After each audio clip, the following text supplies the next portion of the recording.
about the rest of it. Just the efica part. So it's rentalsphere.co/efica. And if you go there, it will automatically take you to this page where we have a summary of the features as well as the pricing. And all you do to register your interest and to register on efica is your name. And this is now for the admin person, obviously, for the company.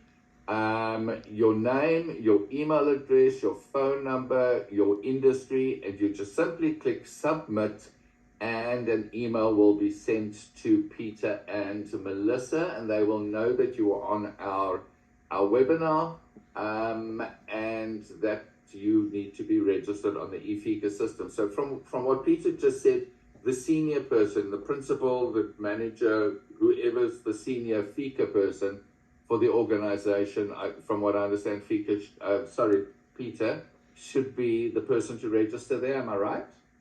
Look, I mean, Sean, the inquiry can come through anybody. What happens is that you make the inquiry, and there's certain documentation, because some of this data, believe it or not, actually falls under the National Credit Act because it's coming from the Bureau. So we need to, in terms of the law, know who is using this system. So we need the company SIPC documents.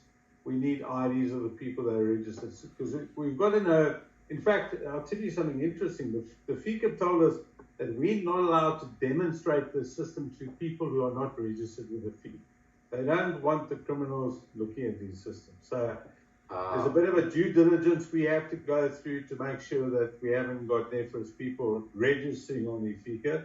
So there's a bit of data we need. Just one other thing I want to point out to everyone. I'm sure a lot of you have been through your Directive 6, where you had to fill in that form with the FIC, that one that they're all scaring everyone with at the moment. We had about 60 law firms registered with efica so that they could complete their Directive 6 and tell the FIC that they're using efica for their screens.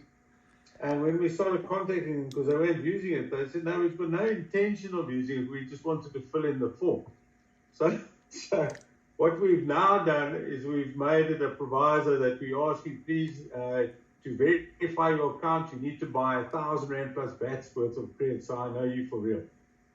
Because I had to now go through the system and remove all these people that were just wasting my time. So clearly you are, and I don't know what the terminology is, you are registered with the FIC, or you have a relationship with the FIC, or however, because one of the questions I had was sort of, we need to make sure that you are doing the proper KYC thing.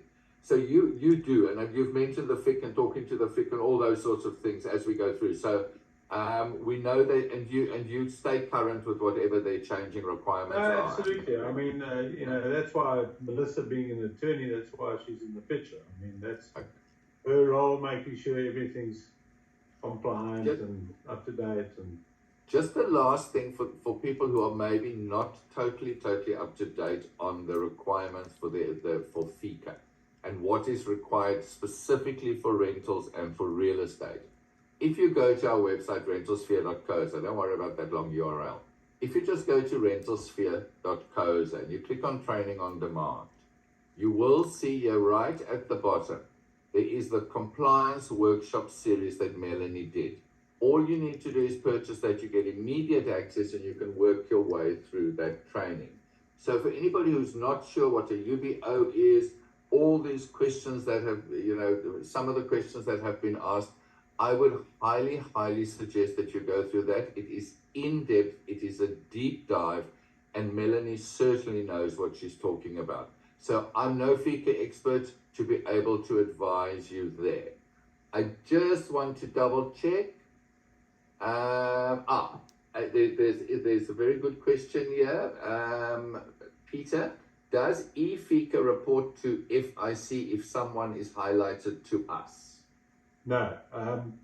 The FIC have got their own website, so you need to report. Look at eFIC is a due diligence. It's going to ventilate that suspicious behavior, that suspicious transaction. You then need to go onto the FIC's website. And just something I want to point out to everyone that's got anything to do with eFICA, There's a fellow at the FIC, his name is Advocate Jan Augustine. He's one of their senior guys. You guys must report. If you find suspicious transactions, you must report. He tells me that they are risk rating companies too. They know on average they get 3 suspicious transaction reports, let's say from a rental agency, from the rental industries. And now they look at your agency and they go, we've had nothing from these people in 3 years. They go, this is a high-risk business. You become a target of the FIC. So report, report, report. Ladies and gentlemen, I think I've covered most of the questions that have been asked. Peter, I know that you have another webinar organized. Does anybody have any further questions?